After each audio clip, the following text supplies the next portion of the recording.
गांव के चाउमीन। गांव में चाउमीन का चलन अभी अच्छे से नहीं आया था, लेकिन सुरेश शहर से चाउमीन बनाना सीखकर गांव में ठेला लगाता है। अरे ये केचुआ है क्या भैया? कैसे खाया जाता है? अरे नहीं नहीं, ये चाउमीन है। चाउमीन शहर में खाया जाता है। कितने की दे रहे हो सुरेश? 10 रुपए की प्लेट भरकर। तभी वहाँ शहर से पढ़ा एक लड़का आता है। जरा एक प्लेट चाउमीन तो देना। सुरेश उसे चाउमीन देता है। उसे चाउमीन खाता देख गांव वाले भी उससे चाउमीन ले लेते हैं और खाने लगते हैं। अरे वाह सुरेश भैया, कमाल की बनाए हो। 2 प्लेट मेरे बच्चों के लिए भी पैक कर दो। बस फिर क्या था, सुरेश का ठेला लगता है और चाउमीन खरीदने वालों की लाइन लग जाती है। तभी वहाँ से गांव का साहूकार होकर गुजरता है। और ये क्या भीड़ लगी है? लगता है झगड़ा हो गया है गांव में। चलूं मैं अभी तो मजे ले लूं।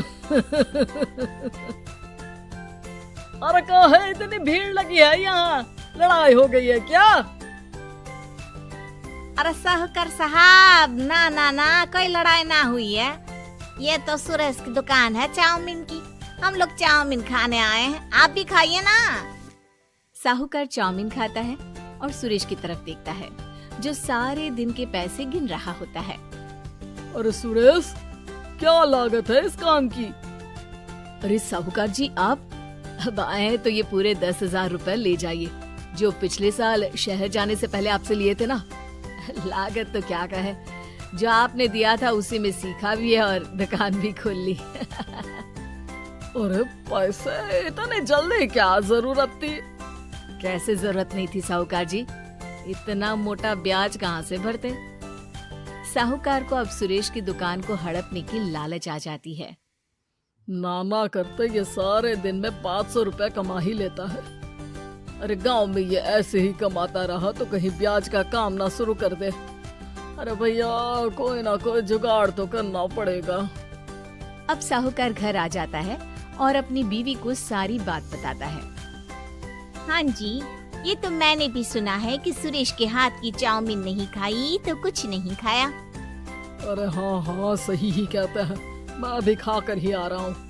अरे भाग्यवान है, कितना अच्छा हो ना अगर वो पैसा हम लोगों को मिल जाए। क्यों है? हाँ वो तो है, लेकिन कैसे? हम लोगों को तो चाउमीन बनाना आता ही नहीं है। साहूकार और उसकी बीवी अब रोज चुपके से सुरेश के घर जाते हैं और खिड़की से उसे चाउमीन बनाते देखते। अब क्या था, दोनों को चाउमीन बनाना आ जाता है। फिर एक रोज, और सुरेंद्र, तुझे साहूकारनी ने बुलाया था। बोल रही थी कि बेटे के जन्मदिन में 10 किलो चाउमीन का ऑर्डर देना है, बना दोगे ना? अरे हाँ हाँ साहूकार जी, मैं जरूर बना दूंगा। कब देना है घर में 10 किलो चाउमीन? अरे वो तो तू घर आकर बता कर लेना, मैं नहीं बता पाऊंगा। ठीक है, शाम को काम निपटा कर आ जाता हूँ। सुरेश साहूकार के घर जाता है, लेकिन वहाँ मियाँ बीवी मिलकर उसे बंधक बना लेते हैं। अरे मुझे क्यों बांध रखा है? मुझे छोड़ दो।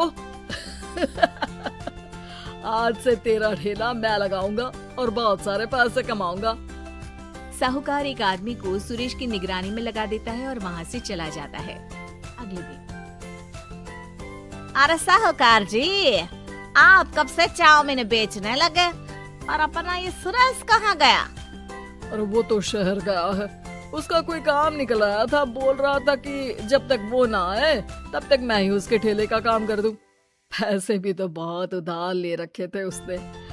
लगता है कर्जा भरने के डर से भाग गया है। अरे पर वो तो बोल रहा था कि उसने सारा कर्जा उतार दिया है, और वो क्यों भागेगा? इतना तो कमा रहा था। अरे मुझे क्या पता। अरे चाउमीन खाना है तो बोलो, नहीं तो भागो यहाँ से। अरे हाँ हाँ, दे दो दे दो। अब तो चाउमीन खाना पूरे गांव के लोगों के लिए आदत ही बन गया है।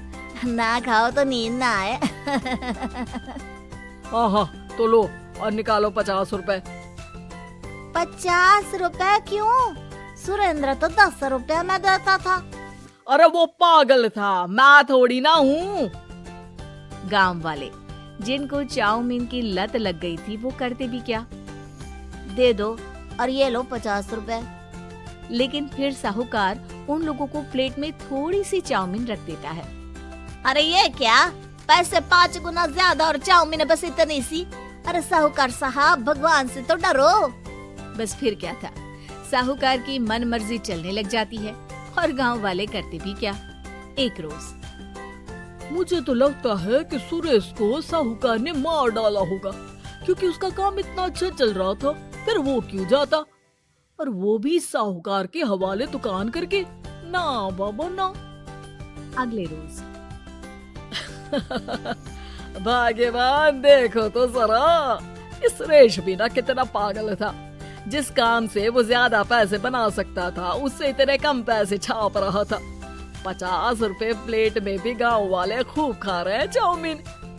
हाँ जी, और जितने में वो लोगों को 10 प्लेट खिलाता था भर भर कर हम लोग उतने में 20 प्लेट बना रहे हैं। क्यों जी? वहीं सुरेश रोज भगवान से मांगता कि बस एक बार वो किसी तरह वहाँ से निकलने में कामयाब हो जाए, लेकिन उसकी हर कोशिश नाकामयाब होती। फिर एक दिन, अरे भाग्यवान, ऐसा कुछ करो कि चाउमीन बनाने का खर्चा आधा हो जाए, जिससे हम लोगों को और मुनाफा हो। ना जी, मुझे तो कोई तरकीब ना सूझ रही। अरे सुनो, एक काम करते हैं, चाउमीन बनाने में जो सब्जी लगती है वो मंडी में लेने तुम देर रात चली जाना। तब तक वो सारी सड़ी गली सब्जी जो दुकानदार वहीं फेंक जाते हैं, वो उठा कर ले आना फ्री में। अरे वाह जी वाह, आप तो बहुत समझदार हैं जी। बीवी वैसा ही करती है, लेकिन अब लोग चाउमीन खाते तो मुंह बनाकर। फिर एक बार, अरे राम राम राम, ये पेट में दर्द काहे हो रहा है? आई, आई, आई, आई, आई। हाय रे हाय, मेरा भी पेट दर्द के मारे फटा जा रहा है। सभी को शक हो जाता है कि उन लोगों को चाउमीन खाने से ही ये बीमारी हो गई है। वहीं दूसरी तरफ जो आदमी सुरेश की निगरानी कर रहा था, वो सो रहा होता है और मौका देखकर सुरेश वहाँ से भाग जाता है। सुरेश गांव वालों के पास जाकर उन्हें सब कुछ बता देता है। बस अब क्या था, साहूकार के घर पुलिस पहुँच जाती है। चलो, तुमने गांव के लोगों को खराब सब्जी वाली चाउमीन खिलाकर बीमार किया और सुरेश को बंधक बनाया। तुम्हें इसीलिए हम गिरफ्तार कर रहे हैं। साहूकार को पुलिस ले जाती है और फिर अगले दिन से सुरेश का ठेला गांव के बाजार में लग जाता है, जहां अब पहले से ज्यादा भीड़ होती है।